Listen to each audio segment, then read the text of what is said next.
तो वेलकम है दोस्तों। आज हम लोग बात करने वाले हैं एंथ्रोपोलॉजी। ठीक है, सेमेस्टर 3 में पूछा गया पेपर है और मेजर पेपर 4 एनईपी के तहत न्यू एजुकेशन पॉलिसी आ गई है। ठीक है, 2020 और एमजे पेपर यानी कि मेजर पेपर 4 में पूछा गया है। ठीक है, एंथ्रोपोलॉजी यानी कि मानव शास्त्र, और इसमें जितने भी क्वेश्चन हैं वो सभी आपके किस में हैं, तो कास्ट सिस्टम है, वर्ण व्यवस्था है, जाति व्यवस्था है, ठीक है, परिवार समाज, यही सबसे क्वेश्चन है। तो चलिए देख लेते हैं क्वेश्चन किस टाइप से आए हैं, ताकि आपके आने वाले एग्जाम के लिए यह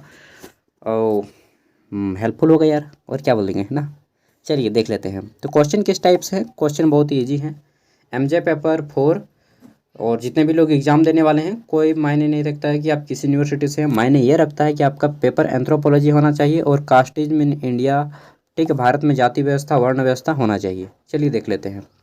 फुल मार्क्स है 60, क्योंकि यह एक आपका प्रैक्टिकल सब्जेक्ट है। ठीक है, टाइमिंग 3 आवर है। अब देख लेते हैं। तो यहाँ पे ग्रुप ए और ग्रुप बी करके बांटा गया है पेपर को, जिसमें से ग्रुप ए बोला गया है कि ग्रुप ए आपका, चलिए हम देखते हैं, उसके बाद पता चलिए जाएगा क्वेश्चन। सबसे पहले है ग्रुप ए 1 मार्क्स वाले 5 क्वेश्चन। ठीक है, 1 मार्क्स वाले 5 क्वेश्चन है। तो चलिए पहला क्वेश्चन देख लेते हैं। इसमें पूछा गया है कि परिवार का एक आर्थिक कार्य क्या है। ठीक है, the family has an economic function. दोस्तों, परिवार का एक आर्थिक कार्य क्या है? परिवार का एक आर्थिक कार्य है संपत्ति को मैनेजमेंट करना। ठीक है, जो भी आपने कमाया है उसका हिसाब किताब रखना, कहाँ पे कितना खर्च कर रहे हैं। ठीक है, आफ्टर द मैरिज आपसे ये सारी हिसाब किताब रखा जाता है भाई। ठीक है, कहाँ पे इतना पैसा आपका जो आया इस महीने में कहाँ कहाँ पे खर्च किए। ठीक है, तो ये सब हिसाब रखा जाता है। आगे देख लेते हैं। नेक्स्ट हमारा क्वेश्चन है कि औद्योगिक क्षेत्रों में जनजातीय श्रमिक किससे ऋण लिया करते हैं। ठीक है, तो औद्योगिक क्षेत्र में जितना भी इंडस्ट्रियल एरिया है, इसमें जो ट्राइबल होते हैं वो किससे ऋण लिया करते हैं। ऑप्शन ए है बैंक, ऑप्शन 2 है महाजन, ऑप्शन 3 है सेठ, ऑप्शन 4 है जमींदार लैंडलॉर्ड। ठीक है, तो इसका आंसर आप लोग खुद कर लीजिएगा। ये क्वेश्चन है बस जिसका आंसर मैं नहीं करने वाला हूँ ऑब्जेक्टिव में, बाकी सब का आंसर कर दूंगा। ठीक है, नेक्स्ट क्वेश्चन है तीसरा कि जाति एक बंद वर्ग है, किसने कहा। ठीक है, caste is a clause class, it's define किया था इसको। तो यह डिफिनेशन दिया है दोस्तों मजूमदार और मदन ने। ठीक है, तो याद कर लीजिएगा, ये दो काफ़ी फेमस आपके एंथ्रोपोलॉजिस्ट हैं, मजूमदार एंड मदन। आगे देख लेते हैं नेक्स्ट क्वेश्चन। यहाँ पे क्वेश्चन नंबर 4 है और इसका हिंदी नहीं किया गया है। क्वेश्चन है क्या है, the change taking place in the caste system are, यानी कि भारत में जो है, भारत नहीं लिखा है, जाति व्यवस्था में कौन कौन से परिवर्तन आए हैं, जनरली यही क्वेश्चन पूछ रहा है। ठीक है, जाति व्यवस्था कास्ट सिस्टम में कौन कौन से परिवर्तन आए हैं अभी तक। तो देखिए, पहला है कि ब्राह्मणों के प्रभुत्व में कमी। जी हाँ, बिल्कुल। पहले गांव घर में कहीं भी एक ब्राह्मण बच्चा मिल जाता था ना, तो बाबा बाबा बाबा बाबा करके प्रणाम पैर छू लेने लगते थे सब कोई। ठीक है, और आजकल वैसा नहीं होता है। ठीक है, आजकल अगर आप ज्ञानी हैं, मतलब सभी दृष्टिकोण से परिपक्व हैं, तभी आपको आदमी रिस्पेक्ट देगा, वरना आप अपने रास्ते हम अपने रास्ते हैं। अगला है पैसे के चुनाव में सुंदरता। हाँ, पहले आदमी उसी काम को करता था जिसमें वह जन्म लेता था।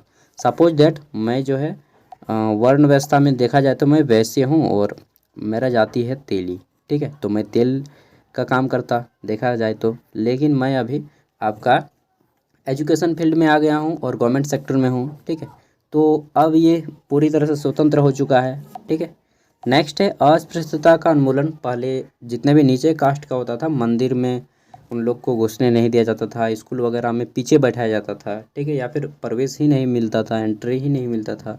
तो आजकल ऐसा कुछ भी नहीं है। ठीक है, आजकल बोले ना कि सब कुछ डिपेंड करता है, it's your knowledge and your position.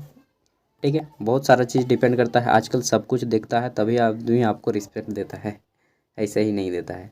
Next तो हो जाएगा राइट आंसर उपयुक्त सभी, ऑल ऑफ द एबव। ठीक है, आगे देख लेते हैं नेक्स्ट क्वेश्चन, क्वेश्चन नंबर 5। इसमें पूछा गया था कि भारतीय संस्कृति की मुख्य विशेषता क्या है। ठीक है, what is the main feature of Indian culture. तो हम लोग कहते हैं दोस्तों कि भारत में विविधता में भी एकता है।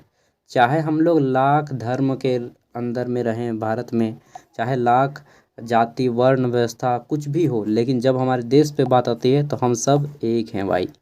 ठीक है, यूनिटी हमारी सबसे बड़ी ताकत है। यूनिटी इन डाइवर्सिटी, चाहे हमारा अलग अलग भाषा ही क्यों ना हो, ठीक है। तो ऑप्शन ए इसका राइट आंसर हो जाएगा। और इसको सबसे पहले किसने बोला था?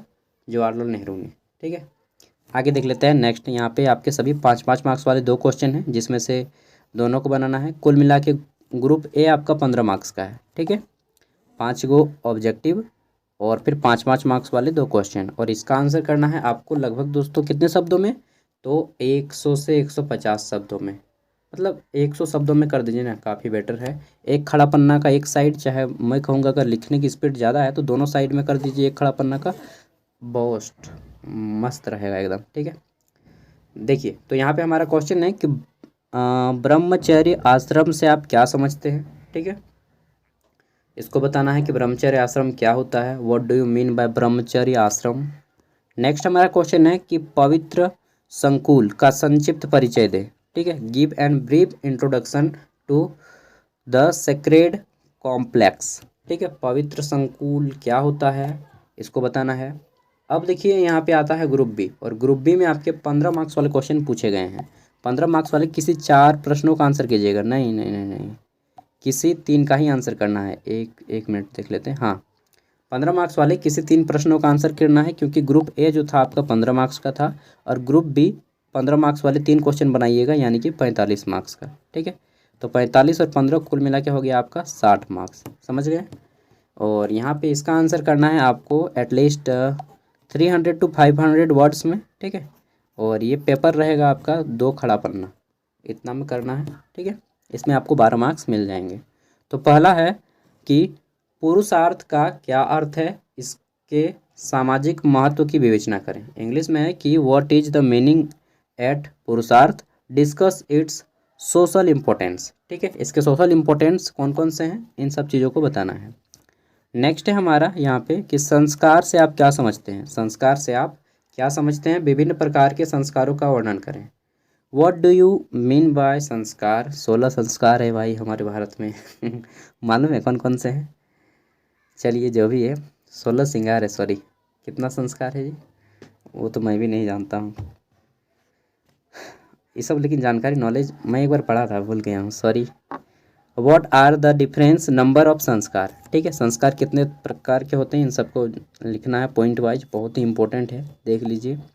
मेरा पॉलिटिकल साइंस था ग्रेजुएशन में, पोस्ट ग्रेजुएशन में पब्लिक एडमिनिस्ट्रेशन, इसलिए मैं इस सब्जेक्ट के बारे में डिटेल में नहीं जा पाया हूँ, बस थोड़ा थोड़ा ऊपर ऊपर से ही पढ़ा हूँ। वर्ण व्यवस्था से आप क्या समझते हैं, what do you mean by caste system. यहाँ पे क्या लिखा है, what do you mean by वर्णाश्रम सिस्टम, ये भी सही है। और जो जाति व्यवस्था हो जाएगा, सॉरी वर्ण आश्रम, ठीक है। और इसमें 4 वर्णों में बटा हुआ था, ब्राह्मण, क्षत्रिय, वैश्य, शूद्र, ठीक है। आगे देख लेते हैं। नेक्स्ट हमारा है कि परिवार के बारे में बताना है। संयुक्त परिवार प्रणाली से आप क्या समझते हैं, एकल परिवार क्या होता है, ठीक है। What do you mean by joint family. तो अभी भी आप लोग में से बहुत से लोग जॉइंट फैमिली में होते होंगे, मैं भी रहता हूँ जॉइंट ही फैमिली में। हम लोग सब साथ में रहते हैं और अच्छा है, गांव में ही रहते हैं, शहर भी जाते हैं लेकिन फिर आ जाते हैं गांव। नेक्स्ट है कि जजमानी व्यवस्था का क्या अर्थ है, इसके महत्व की विवेचना करें, ठीक है। What is jajmani system, discuss its important.